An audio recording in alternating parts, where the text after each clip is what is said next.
నిజంగా కేటీఆర్ గారికి నేను మీడియా ద్వారా సూటిగా ఒక సవాల్ విసదలుచుకున్నా. నిజంగా మీకు చిత్తశుద్ధి ఉంటే మీ 10 ఏళ్ల మీ పరిపాలనలో మీరు ఏం చేసిర్రో మీరు చర్చకి రండి. మా 15 నెలల పరిపాలనలో మా ప్రభుత్వం ఏం చేసిందో మేము చెప్తాం. మీరు ఈరోజు మా హామీలు మా గ్యారంటీల గురించి మాట్లాడుతున్నారు.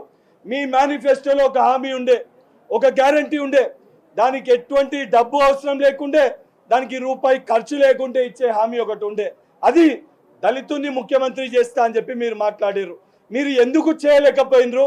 చేయకపోతే తల నరుక్కుంటాను నువ్వు మాట్లాడినావు.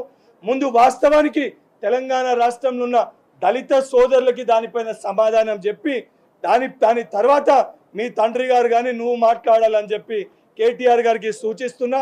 ఏ విషయం పైన నువ్వు ఐటీ శాఖ మంత్రి ఉన్నప్పుడు నువ్వు జరిగిన డెవలప్మెంట్ పైన కానీ, హైదరాబాద్కి సంబంధించిన డెవలప్మెంట్ పైన కానీ, నిరుద్యోగుల అంశం పైన కానీ, విద్యార్థుల సమస్యల పైన కానీ, రైతులు పట్ల బాధల గురించి కానీ, గిరిజనుల బిడ్డలు పట్ల చేస్తున్న ఆందోళన విషయాలు కానీ దేనిపైన చర్చకి కాంగ్రెస్ పార్టీ తరఫున కేటీఆర్ గారు వస్తే 100% ఆ చర్చలో మా 15 నెలల పరిపాలన ఏంది చాలా స్పష్టంగా చెప్పడానికి మేము సిద్ధంగా ఉన్నాం.